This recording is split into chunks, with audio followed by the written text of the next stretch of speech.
वालेकुम क्लास। वालेकुम अस्सलाम मैम जी। कल लास्ट टाइम जो था वो लेक्चर एंड हो गया था। आप में से कल लेक्चर के स्टार्ट में किसी ने मेरे से कोई क्वेश्चन पूछा था, शायद कुछ आर्टिकल में प्रॉब्लम थी उन्हें। पहले वो मुझे डिस्कस कर ले मेरे साथ, फिर उसके बाद में आगे फर्दर पढ़ाती हूँ। और महनूर अपने रोल नंबर के साथ से ब्रैकेट्स भी आप स्किप करें।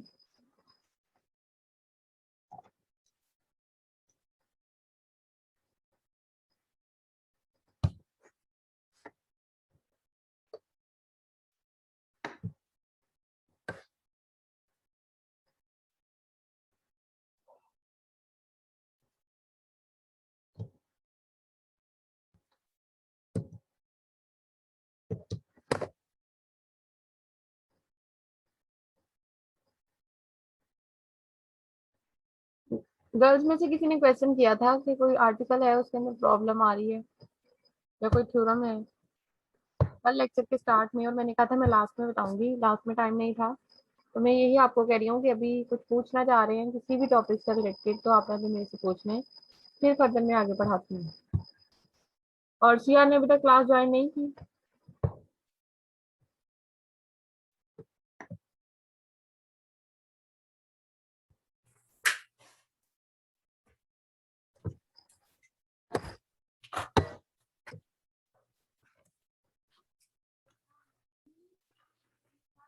यस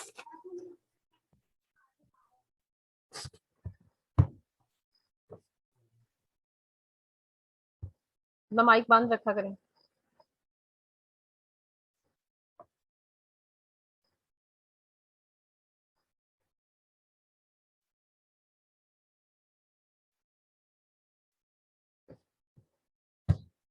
रात के 2:45 सीआर मेरे से क्वेश्चन पूछ रहे हैं और आप सो के नहीं उठे। टाइम से सोया करें क्लास।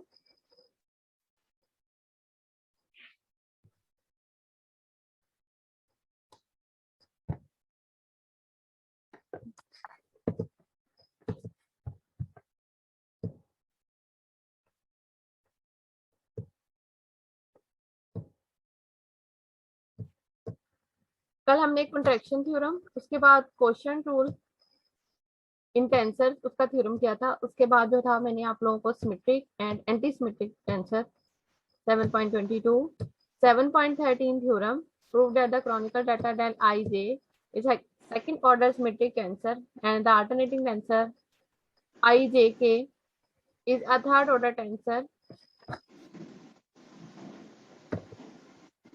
मैम ये 7.8 था थ्योरम। 7.8 थ्योरम था, क्या हुआ उसके अंदर?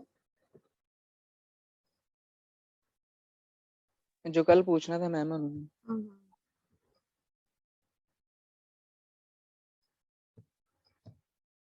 7.8 थ्योरम में क्या प्रॉब्लम होगी ये?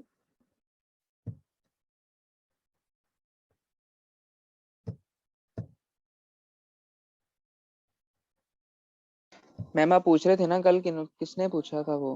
प्रॉब्लम मैंने जस्ट यही पूछ रही हूँ अब के 7.8 थ्योरम में यहाँ पे डिस्प्ले करती हूँ।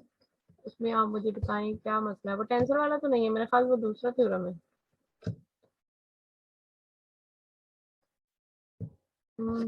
टेंसर वाले जो थ्योरम है वो 7.9 से स्टार्ट हो रहे हैं।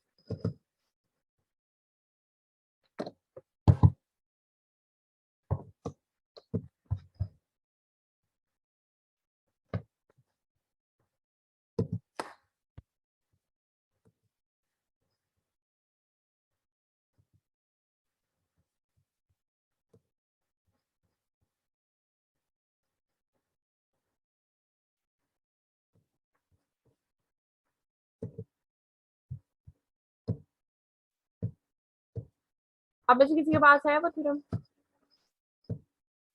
7.8 के लिए डिस्प्ले कर दिया मैंने। चलिए आप मुझे बताएं इसमें क्या प्रॉब्लम है।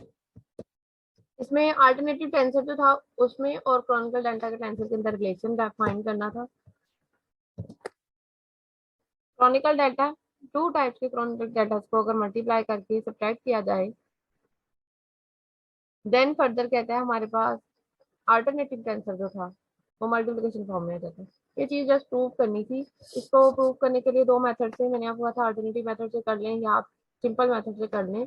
E1 क्रॉस E2 ये अप्लाई किया हमने, लेफ्ट हैंड साइड ली है, ठीक है ये, और लेफ्ट हैंड साइड के according E1 cross E2 is equal to E3, E2 cross E3 is equal to E1, E3 cross E1 is equal to E2, क्योंकि इसको उसने दिया है पॉजिटिव डायरेक्शन के अंदर।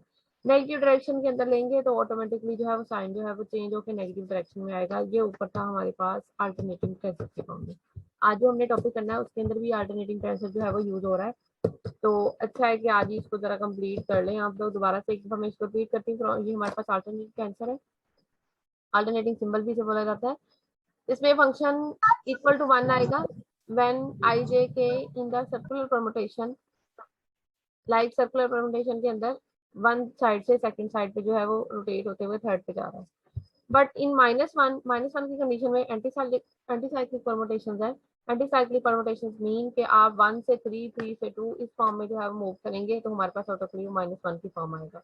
0 if any two of I J के are equal, कोई से भी दो इक्वल हो जाते हैं तो वो हमारे पास क्या हो जाएगा, 0 हो जाएगा। यहाँ पर यही चीज थी, यहाँ पे तीनों डिफरेंट है, epsilon I J K, epsilon L M N M K. यहाँ से जस्ट और जस्ट पहले उसने डिफाइन किया कि हम इसको पॉजिटिव डायरेक्शन के अंदर यूज कर रहे हैं तो इक्वल टू की कंडीशन के साथ आएगा। उसके बाद जो था अल्टरनेटिव सिंबल को यहाँ पे अगर आप देखें स्केलर प्रोडक्ट के साथ उसने इसको डिनोट किया एप्सिलॉन आई जे के। और फर्दर जो है हमारे पास दो की कंडीशन के हिसाब से वही जो इंडिसेस नीचे डिफाइन है वही हमने यहाँ पे डिफाइन किए हैं, ई आई ई जे ई के, ई एल ई एम और ई के साथ। प्रॉपर्टीज यूज करें, प्रॉपर्टीज यूज करके उसको सिंप्लीफाई करके अपना रिजल्ट जो डिफाइनिंग हमने डाटा के अंदर करनी है वो की हुई है। यहाँ पे पहले सबसे पहले सिमेट्रिक प्रॉपर्टी यहाँ पे यूज की हुई है, उसके अंदर ई के वाली जो फॉर्म है डॉट के साथ वो वाइट मेंशन की है। और उसके बाद जो फर्दर है ई dot E K dot E L cross E M की कंडीशन है। अब ये देखें जब इसको फर्दर मैं मजीद प्रॉपर्टी अप्लाई करूंगी एसोसिएटिव प्रॉपर्टी तो ये दोनों क्या हो जाएंगे, आपस में डॉट प्रोडक्ट के फॉर्म में आएंगे तो वो इक्वल हो जाएगा 1।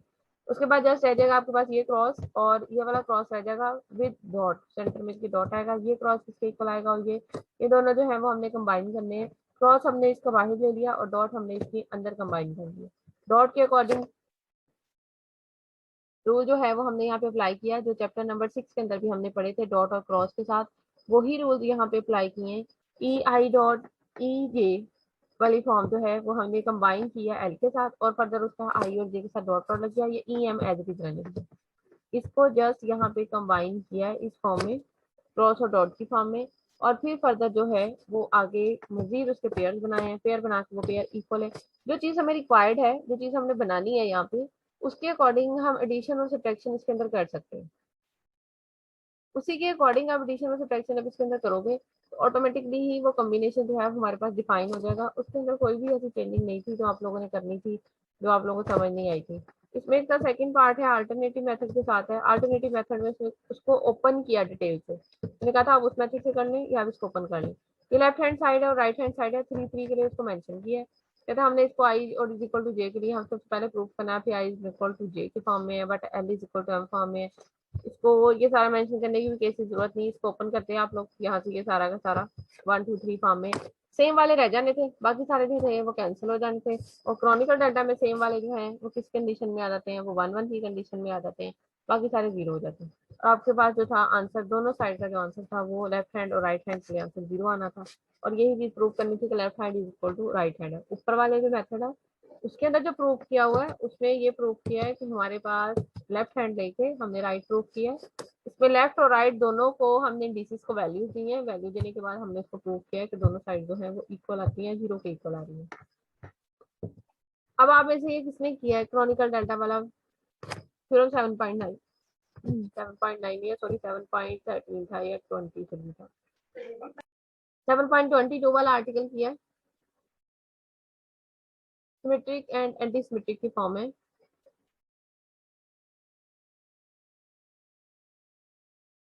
जैसे मैट्रिसेस में हमारे पास सिमेट्रिक और एंटी सिमेट्रिक की फॉर्म आती है, सेम एज इट इज है, क्योंकि क्रॉनिकल डेल्टा जो है उसको भी हम डिनोट करते हैं अपने 1 1 2 2 3 की फॉर्म में, और जो टेंसर है उसको भी हम मैट्रिक्स की फॉर्म में डिनोट करते हैं, इसलिए जब उसका इन्वर्स लेते हैं उसका ट्रांसपोज लेते हैं तो वो ऑटोमेटिकली माइनस का साइन साथ आता है, तो वो एंटी सिमेट्रिक होता है। अदरवाइज सिमेट्रिक के लिए हम क्या फॉर्म करते हैं कि मैट्रिक्स का ट्रांसपोज लें, वही मैट्रिक्स वापस आ जाए, तो हमारे पास होता है सिमेट्रिक। अब यहाँ पे दो ही चीजें डिफाइन थी।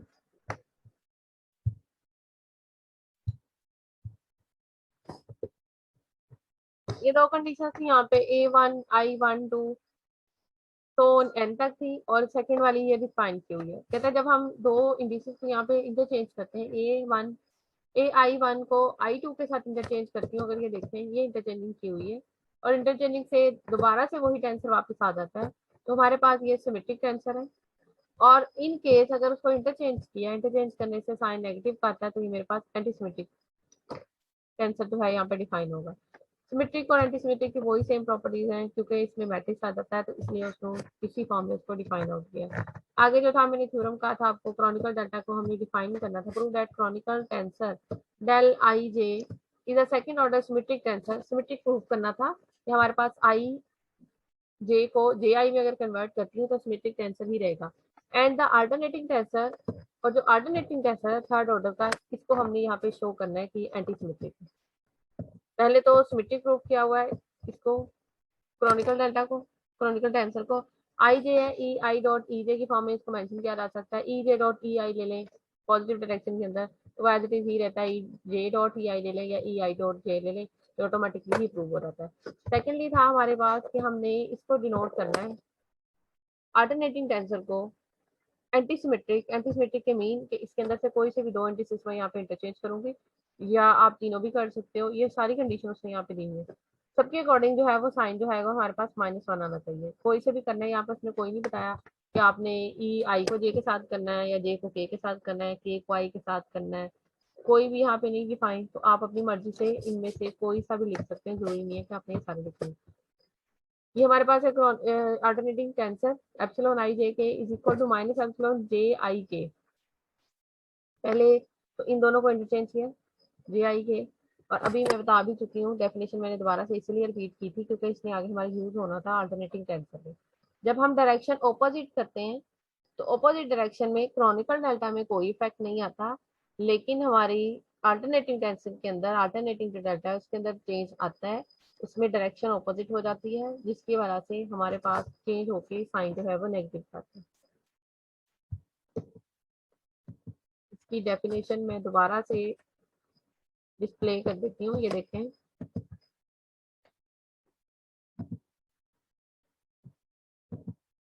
ये देखें, जब सेम था साइक्लिक परमुटेशन तो उसके अंदर 1 है, जब एंटी साइक्लिक परमुटेशन होगी तो -1 है। अब जो हमारे पास यहाँ पर वर्क किया हुआ है वो एंटी साइक्लिक ही है, क्योंकि हमने उसको एंटी सिमेट्रिक प्रूव करना है, तो माइनस का साइन लाने के लिए मुझे उसको एंटी सिमेट्रिक में कन्वर्ट करने के लिए उसकी जो परमुटेशन है वो साइक्लिक से निकाल के एंटी साइक्लिक में कन्वर्ट करें। जे आई ले लें या के जे ले लें या आई जे आई के ले लें, कहता कोई भी इफेक्ट नहीं पड़ेगा, जैसे ही हम उसको चेंज करेंगे वो ऑटोमेटिकली नेगेटिव साइन आ जाएगा। तो इट्स मीन हमारे पास जो क्रॉनिकल डेल्टा है सेकंड ऑर्डर टेंसर की फॉर्म में वो सिमेट्रिक टेंसर हमने शो किया यहाँ पे, और जो थर्ड वाला है उसको हमने एंटीसिमेट्रिक प्रूव किया। आगे इसको एंटीसिमेट्रिक की फॉर्म में कहता है symmetric second order tensor A I J can be written as a matrix form. इसको हम मैट्रिक्स फॉर्म में ऐसे लिखते हैं। While an antisymmetric second order tensor has a matrix of the form, तो antisymmetric क्या कहता है उसका टेंसर ये बनेगा, क्योंकि इसके अंदर जो सेम वाली कंडीशंस है वो सारी खत्म हो जाएंगी। बाकी जो है वो अपोजिट डायरेक्शन के साथ नेगेटिव साइन शो करते हुए यहाँ पे मेंशन होगी। यहाँ पे A11 12 13 ये 0 0 किस कंडीशन में है, जैसे ही वो सेम होगी तो वो 0 0 आ जाएगा। मेंशन भी किया उसने ए आई आई इज इक्वल टू माइनस ए आई आई और 2 AII बन जाएगा वो, और फिर फर्दर जो है ए आई आई इज इक्वल टू 0 बन जाएगा। इसलिए जो सेम वाली है कंपोनेंट वो 0 हो जाएंगे, बाकी कंपोनेंट जो है वो डिफाइन होंगे, उनके साथ नेगेटिव का साइन किस कंडीशन में आ रहा है, जिसको उनकी डायरेक्शन जो है वो हमने ऑपोजिट करके लिखा है। यहाँ पे बेसिकली क्या आना था A21, लेकिन जैसे ही उसकी डायरेक्शन मैंने चेंज की है तो यहाँ पे क्या आ गया -A12। यहाँ पे आना था 3 1, डायरेक्शन ऑपोजिट किया है उसको एंटीसिमेट्रिक प्रूव करने के लिए, तो यहाँ पे आ जाएगा -A13। और यहाँ पे आता है 3 2, क्योंकि थर्ड रो सेकंड कॉलम बनता है, लेकिन जैसे डायरेक्शन ऑपोजिट करके हम इसको एंटीसिमेट्रिक प्रूव करना है, तो ये बन जाएगा मेरे पास -A23 के साथ। इसमें नेक्स्ट पे था theorem 7.14 Prove that every second order tensor can be represented uniquely as a sum of a symmetric and antisymmetric tensor. Theorem को थोड़ा सा अच्छे से अंडरस्टैंड किया गया स्टेटमेंट को, बाकी प्रूफ तो इसका कोई इतना लेंथ ही नहीं होता. Prove that every second order tensor, second order का जो टेंसर है हमें प्रूव करना है, can be represent uniquely as a sum of a symmetric and antisymmetric tensor. Second order का जो हमने टेंसर यहाँ पे चूज करना है, उसको सम लेना है और उसको सब्ट्रैक्शन फॉर्म में कहता है आपने लेना है, उसको प्रूव करना है हमने यहाँ पे यूनिकली कि वो सिमेट्रिक भी है और एंटीसिमेट्रिक भी है. अब रिप्रेजेंट करना है हमने उसके टेंसर के सम और एडिशन और मल्टीप्लिकेशन के फॉर्म में. तो सबसे पहले यहाँ पे मैंने लेट किया है कि मेरे पास जो सेकंड ऑर्डर का टेंसर है वो ए आई जे फॉर्म में, ए आई जे फॉर्म में लिए, ए आई जे को टू ए आई जे और माइनस टू ए आई जे की फॉर्म में एड और सब्ट्रैक्ट की फॉर्म की है. तो ये मेरे पास देखिए हाफ के साथ मैंने इसे कन्वर्ट किया, सिर्फ मैंने इसी को कन्वर्ट किया. पहले इसको two A I J over two mention किए, उसके बाद इसके अंदर एडिशन और सब्ट्रैक्शन किया हाफ ए आई जे की और माइनस ए आई जे की फॉर्म में, क्योंकि वो ऑपोजिट डायरेक्शन होगी उसको हमने यहाँ पे डिनोट करना है. तो हमने उसका अल्टरनेटिव ले लिया यहाँ पे. देखिए ए आई जे, अब इसको सॉल्व करें यही चीज बनती है. यहाँ से मैं आपको डिनोट करती है, मेरे पास है हाफ ए आई जे और ये मेरे पास है हाफ ए आई जे. मैंने अपना जो original A I J tensor है टू से मल्टीप्लाई किया, डिवाइड किया और फर्दर मैंने उसको आगे टू पार्ट्स में कन्वर्ट कर दिया. क्योंकि अगर देखें आप इन दोनों को जिनको मैंने हाईलाइट किया है, अगर इन दोनों को मैं यहाँ पर ऐड करती हूँ, एलसीएम लेके टू आएगा, ऊपर भी ऐड होके टू आ जाएगा, टू टू से कैंसिल होकर दोबारा आंसर क्या आ जाएगा ए आई जे. सेकेंड चीज जो मैंने इसके अंदर सब्ट्रैक्ट की है, हाफ ये टू से मल्टीप्लाई करके हाफ से ए जे आई और माइनस ए जे आई, ये मैंने खुद से ऐड और सब्ट्रैक्ट किया है क्योंकि मेरी कंडीशन बनानी है इसकी एडिशन की भी और सब्ट्रैक्शन की भी. फिर फर्दर मैंने इनको आगे शो करना है कि जो उनकी एडिशन और सब्ट्रैक्शन है वो सिमेट्रिक और एंटीसिमेट्रिक किस फॉर्म में आएंगे. अब मैंने इस पार्ट को जो है वो लेट कर लिया बी आई जे के, और सेकंड वाला जो पार्ट है उसको हमने यहाँ पे लेट किया है सी आई जे की फॉर्म में. मैम जी काइंडली फर्स्ट वाले स्टेप को रिपीट कीजिए. इस स्टेप को स्टेप की बात करें, ये देखें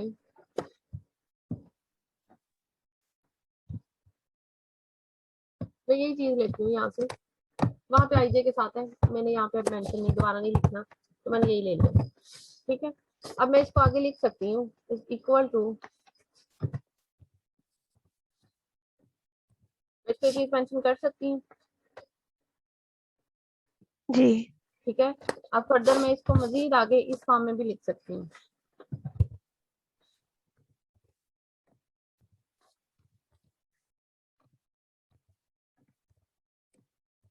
ठीक है,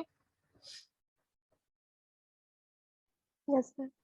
अब इसके अंदर मुझे एडिशन और सब्ट्रैक्शन के लिए चाहिए, मैं इसके अंदर कोई सा भी और इसी के ऑपोजिट कर लेती हूँ, टेंसर जो है वो इसके अंदर ऐड सब्ट्रैक्ट करती हूँ. मैं यहाँ पे सबसे पहले ऐड करूंगी, ब्रैकेट लगा के करती हूँ ताकि प्रॉब्लम नहीं हो आप लोगों को अंडरस्टैंड करने के लिए. ठीक है, ये प्लस बाद में इसको ब्रैकेट के साथ हम सेपरेट कर लेंगे. मैंने इसके अंदर ऐड किया है 1/2 हाफ के साथ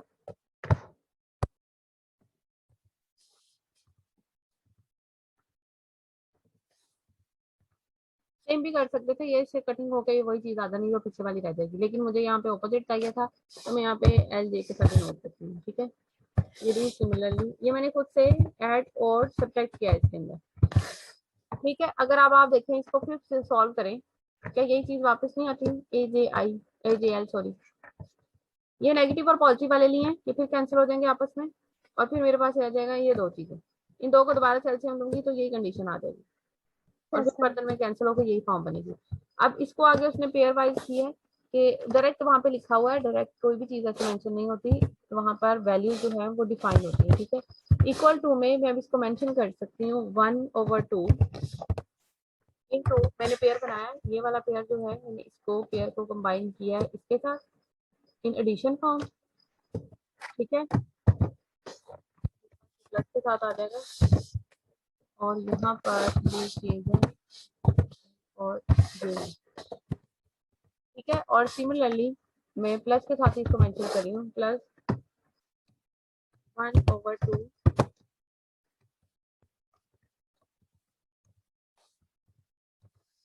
ठीक ठीक है, आप समझ आ गई है कैसे इसने वहाँ पे मेंशन किया हुआ है? हाँ जी मैम। ठीक है, वो डायरेक्ट लिखा हुआ है इसमें। फर्दर आपने उनको नेम दे दिए, पहले वाले जो एडिशन वाले हैं उसको बी आई जे, और जो सब्ट्रैक्शन वाले हैं उसको नेम दिया सी आई जे के साथ। बी आई जे को हमने यहाँ पे सिमेट्रिक प्रूव करना है, तो आप ये पॉजिटिव है, पॉजिटिव को बी जे आई ले लें, कोई फर्क नहीं पड़ेगा, वो एज इट इज ही आ जाएगा। पॉजिटिव है, पॉजिटिव में वैल्यू पहले वाली बाद में, बाद वाली पहले लिख लें, कोई फर्क नहीं पड़ता, वो एज इट इज ही आ जाएगा। लेकिन सी आई जे के अंदर जब नेगेटिव साइन यहाँ पे कॉमन लोगे तो फिर ही अंदर चेंजिंग आएगी। मेरे पास ये था मेंशन किया, जिसको मैंने सी आई जे लिया वो ये वैल्यू है, ठीक है। उसको मैंने ऑपोजिट किया है, पहले मैंने एच बी सी यहाँ पे मेंशन किया है, फिर उसके बाद जो है वो ऑपोजिट किया है। जे आई वाली पहले लिखी है और आई जे वाली बाद में लिखी है, तो इट्स मीन माइनस का साइन मैंने बाहर कॉमन लिया है, तो ये मेरे पास बन जाएगा माइनस सी जे आई। अब सिमेट्रिक और एंटी सिमेट्रिक में क्या हुआ है, यहाँ पे दो थे मेरे पास इंडिसेस, आई जे वो किस में कन्वर्ट किया मैंने, जे आई में, और यहाँ पे मेरे पास सी आई जे था, जैसे सब्ट्रैक्शन की फॉर्म में आया तो माइनस बाहर आ गया, सी जे आई आ गया, तो ये बन गया एंटी सिमेट्रिक। ठीक है, क्लियर हो गया। उससे फर्दर नेक्स्ट है 7.23 invariance of symmetric and anti symmetric property of a tensor. इसमें ये थ्योरम्स उसने दिए हुए हैं। सबसे पहले है if a tensor is symmetric या एंटी सिमेट्रिक, ब्रैकेट में लिखा हुआ है, लेकिन हम इसको सिमेट्रिक के लिए करूंगी बात, फिर उसके बाद एंटी सिमेट्रिक के लिए। If a tensor is symmetric with respect to a pair of indices in one coordinate system, pair of indices I J K जितने मर्जी ले लें, एक ही वो कोऑर्डिनेट सिस्टम में लेने हैं हमने, like P Q M N इस फॉर्म में नहीं लेने, एक ही कोऑर्डिनेट सिस्टम में ले सकते हो आप, उसके अलावा कहता है दूसरे कोऑर्डिनेट सिस्टम में हमने नहीं लेने। Then it has the same property in any other coordinate system, एक कोऑर्डिनेट सिस्टम से टेंसर का पेयर लेंगे अगर वो सिमेट्रिक है, देन कहता है सेम वही कंडीशन जो है वो उसी कोऑर्डिनेट के अकॉर्डिंग दूसरे कोऑर्डिनेट के लिए भी सेटिस्फाई होगी। हमने यही चीज यहाँ पे शो करनी है। अब ये जो थी ब्रैकेट में एंटी सिमेट्रिक लिया हुआ है, इसके लिए यही चीज है कि एक टेंसर जो है इफ अ टेंसर सिमेट्रिक, या सेकेंडली आप इसको एंटी सिमेट्रिक के लिए भी कर सकते हैं। अगर एक टेंसर किसी कोऑर्डिनेट सिस्टम के अंदर सिमेट्रिक है या एंटी सिमेट्रिक है, तो दूसरे कोऑर्डिनेट के अंदर भी वो सिमेट्रिक या एंटी सिमेट्रिक ही होगा। ठीक है, थ्योरम की स्टेटमेंट समझ आइए कि अगर एक कोऑर्डिनेट में एक टेंसर सिमेट्रिक है तो दूसरे कोऑर्डिनेट के अंदर भी वो सिमेट्रिक होगा, या सेकेंडली अगर आप एक कोऑर्डिनेट सिस्टम के अंदर एक टेंसर एंटी सिमेट्रिक ले रहे हैं तो दूसरे के अंदर भी वो एंटी सिमेट्रिक ही होगा, सेम वही प्रॉपर्टी सेटिस्फाई करेगा। इसको प्रूव करने के लिए यहाँ पे लेट किया मैंने, टेंसर जो लिया है ए आई जे के, इनके कोऑर्डिनेट सिस्टम से लिया है, सिमेट्रिक हमने इसको प्रूव करना आई एंड जे की फॉर्म में, उसने कहता है सिमेट्रिक यहाँ पे प्रूव करना है, तो के जो है वो एज इट इज ही रहेगा, के आगे पीछे नहीं होगा। ठीक है, अब आपने यहाँ पे आई जे लिया हुआ है यहाँ पे बुक के अंदर, आप इसको जरूर नहीं आई जे के लिए करें, आप आई के लिए कर सकते हो, के जे के लिए कर सकते हो। सिमेट्रिक जब प्रूव करना सिर्फ दो जो है उन्होंने आगे पीछे होना, सबने आगे पीछे नहीं होना। ठीक है, सिमेट्रिक की डेफिनेशन के अंदर चीज बहुत क्लियरली मेंशन है। अब ये आप लोगों के सामने यहाँ पे डिस्प्ले है, स्क्रीन पे मैंने आपको शेयर किया हुआ है। अब इसको आप लोगों ने खुद से करना है जरा जल्दी से, अभी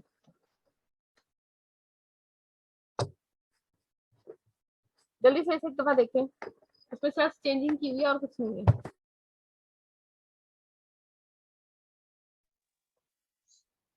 मैम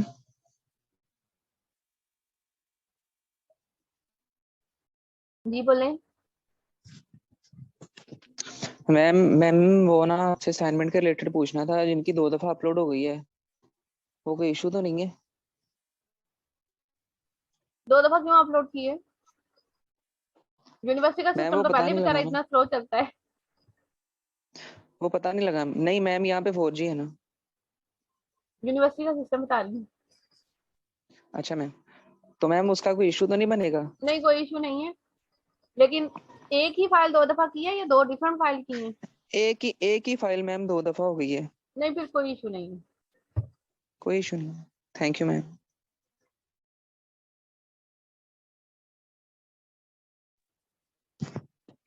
मैम जी पीछे एक जी टॉपिक जी। क्लियर नहीं हो रहा, हम्म, पीछे एक टॉपिक क्लियर नहीं हो रहा। कल भी आपसे पूछा था तो आपने कहा था एंड पे कर लेंगे। भाई मैंने क्लास आपने इतनी देर से ज्वाइन किया, मैंने पहले 15 मिनट इतना बोल बोल के मैंने कहा है कि किसको प्रॉब्लम थी, क्लास ज्वाइन की है उन्होंने या नहीं की। दो नान बोले हैं कि मैडम 7.8 थ्योरम था, वो मैंने दोबारा से रिपीट किया है। मैम जी उसके अलावा भी है। अच्छा, उसके अलावा अभी ये वाला थ्योरम कर लें, फिर मैं पहले वो करवा के फिर आगे पढ़ाऊंगी, ठीक है। अभी ये जो थ्योरम मैंने यस यहाँ मैम। पे किया हुआ है, इसको पहले एक दफा देख लें, अगर ठीक है, अदरवाइज मैं इसको खुद करवा देती हूँ। मैम लास्ट लेक्चर तो शेयर कर दीजिएगा ग्रुप में। मैम जो मैं कर लास्ट देती लेक्चर की हूँ, कर रिकॉर्डिंग है देती वो तो हूँ, शेयर कर दी। मैं कर दूंगी, आज शाम में इंशाल्लाह कर दूंगी। ठीक है, thank you ma'am. Ma'am thank you CR ma'am. में बोलते रहे, मैं सुन रही हूँ, जिस जिसको जो जो सीआर प्रॉब्लम है। हम्म। सीआर की क्लास नहीं ज्वाइन हो रही, वो कह रहे हैं मुझे ऐड कर दें ग्रुप में, यार मतलब पता अलाउ नहीं करें कितनी ज्वाइन। दफा मैंने ज्वाइन किया, इस वक्त मेरे पास मीटिंग में कोई भी नहीं, वेटिंग लिस्ट में कोई नहीं आ रहा मीटिंग की। यार को मैंने काफी दफा ज्वाइन किया है, आई थिंक सो कि उनके नेट का इशू है आज। ठीक है मैम।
अब आप में से कौन कह रहा था कि पहले वाले जो पीछे वाला लेक्चर है या प्रॉब्लम है उसके अंदर, पीछे कोई भी पॉइंट है, पहले वो पूछ लें। मैम जी बोलिए।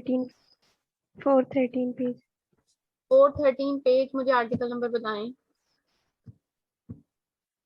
मैम जी एग्जाम्पल 413 12। पेज।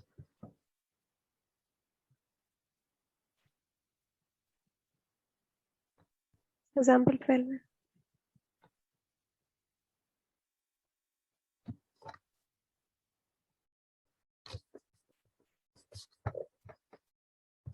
पेंसिल से पीछे वाला है।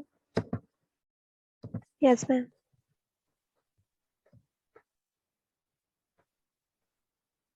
Example number 12।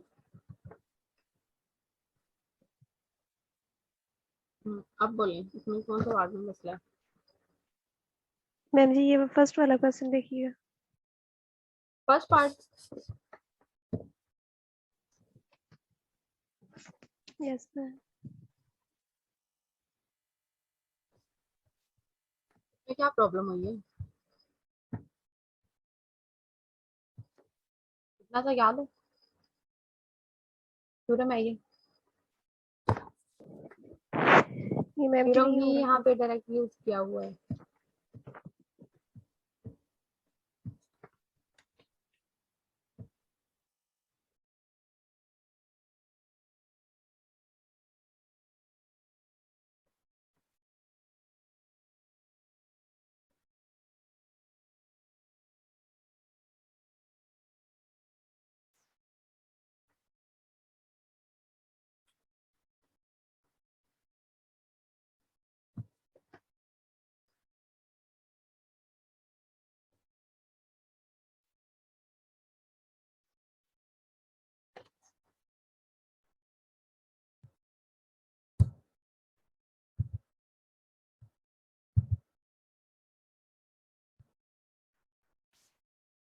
सॉरी क्लास, थोड़ा सा नेटवर्क इशू हो गया था।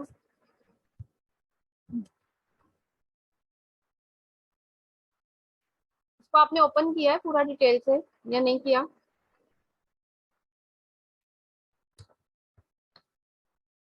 जैसे ये आगे ओपन किया हुआ है सारा डिटेल के साथ, इसको भी आपने थोड़ा सा डिटेल से इसको ओपन करना था। मैम जी स्टेप 2 जो है ना उसकी नहीं समझ आ रही है कैसे हुआ है। ये वाला। हाँ जी जी यही बता रही हूँ, जब आप इसको ओपन करोगी इसमें एक को पहले जे को बेशक फिक्स रखें और के को वैल्यू दें। जैसे आप जे को वैल्यू दोगे तो आपके पास ये ऑटोमेटिकली ये वाली जो चीज है जहाँ पे सेम आएगा 1 1 उसके लिए रह जाएगा, बाकी सारों के लिए 0 हो जाएगा। ये उसने यहाँ पे थोड़ा सा डायरेक्ट किया है, तो डायरेक्ट क्या किया हुआ मैं आपको बताती हूँ। सेम के लिए 1 1 आता है क्रॉनिकल डेल्टा, यस मैम। और ऑपोजिट के लिए 0 आता है, ऐसे ही है। हम्म उसने यहाँ पे सब्स्टिट्यूट इसको पूरा डिटेल से नहीं किया, आप इसको डिटेल से भी करोगे तो यही चीज आएगी। उसने यहाँ पे क्या किया, डायरेक्ट लिखा है जे की जगह पे के, सॉरी या के की जगह पे सॉरी जे लिखे, के इज इक्वल टू जे ले, क्योंकि उसी कंडीशन में ये 1 आएगा, बाकी सारी कंडीशन में ये 0 हो जाएगा। मेरे पास देखें ये क्रॉनिकल डेल्टा यहाँ पे लिखा हुआ है, ये लिखा हुआ है, ठीक है। मैं इसको यहीं से यूज करके मैं इसे करती हूँ, यस मैम, इसी थ्योरम के हिसाब से मैंने किया है। ठीक है। इसी के हिसाब से किया है ना, इसी चीज के अकॉर्डिंग यहाँ पे डिफाइन करते हैं, ठीक है। ये देखें ये चीज मेरे पास आ रही है, इसके अंदर पहले मैं वैल्यूज दूंगी, मैं यहाँ पे लेट करती हूँ, मैं जे को वैल्यू नहीं दे रही, मैं सपोज करती हूँ कि मैं आई को वैल्यू दे रही हूँ। मैं आई को वैल्यू दिया 1 3 तक हम वर्क कर रहे हैं। उसके बाद मेरे पास यहाँ पे आएगा आई को मैंने सेकंड वैल्यू मैम दी जी है यहाँ 2। से तो हो जाता है। मैं यही चीज बता रही हूँ कि ये जो आपको आपने मेंशन की हुई है उसने, ये देखिए यहाँ पे उसने साथ में एप्सिलॉन वाली फॉर्म मेंशन की हुई है। यही चीज डिफाइन कर रही हूँ कि जब के को भी जे आप लोगे तो उसी कंडीशन में ये 1 आएगा, बाकी सारी कंडीशन में ये हो जाता है 0। जब यहाँ पे के को इज इक्वल टू जे लेंगे तो ऑटोमेटिकली यहाँ पे भी के इज इक्वल टू जे आएगा। इसको साथ में बेशक मेंशन कर लें, यहाँ पूरा हो मैम भी जी जाएगा ये जी। जो 2J आए ये कैसे है? मैं यही बता रही हूँ, आप मेरी बात सुने, मैं इसी को इसीलिए ओपन कर रही थी यहाँ पे। ये पूरी वैल्यू है आपके पास, मैं पूरा डिटेल से करती हूँ यहाँ पे, इसको छोड़ देती हूँ यहाँ पे।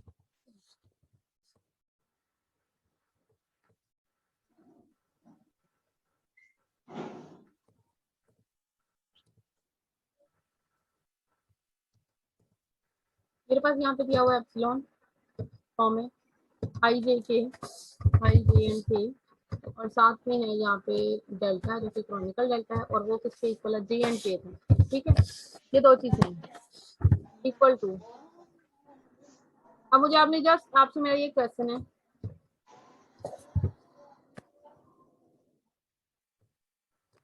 क्रॉनिकल डेल्टा से रिलेटेड है, जब इसके अंदर जे और के दोनों सेम हो जाएंगे तो आंसर क्या आएगा।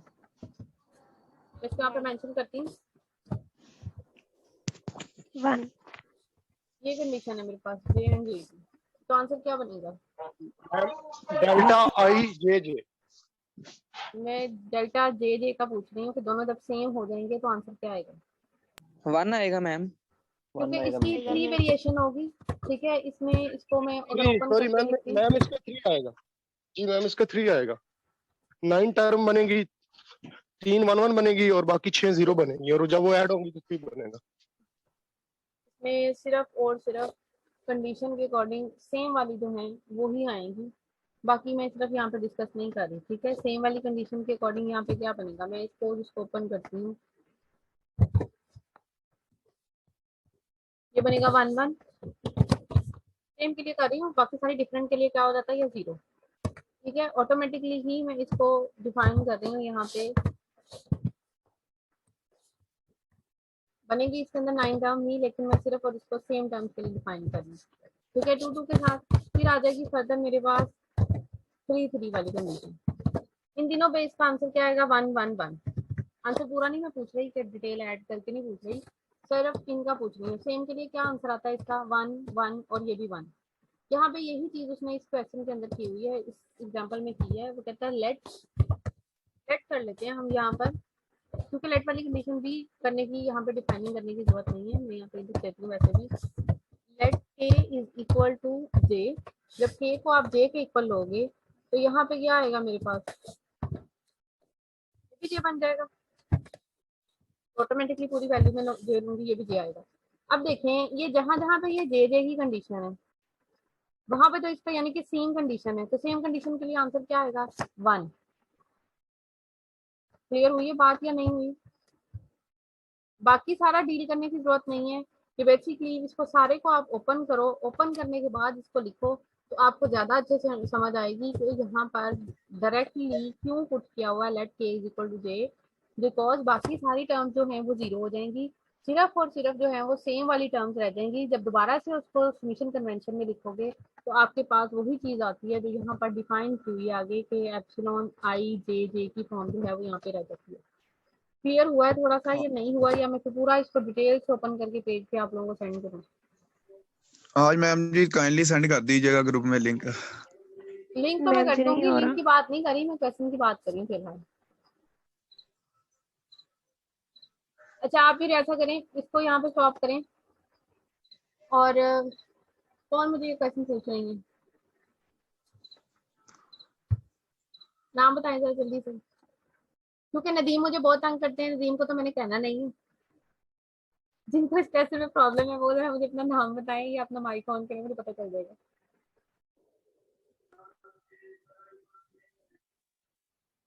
रजिया आपने ऐसा हाँ जी, करना है कि रजिया। मुझे, या अदनान आपने, दोनों में से किसी एक ने मुझे शाम टाइम मैसेज करना है, डे टाइम में नहीं करना, क्लासेस मैम। होती हैं, ठीक है।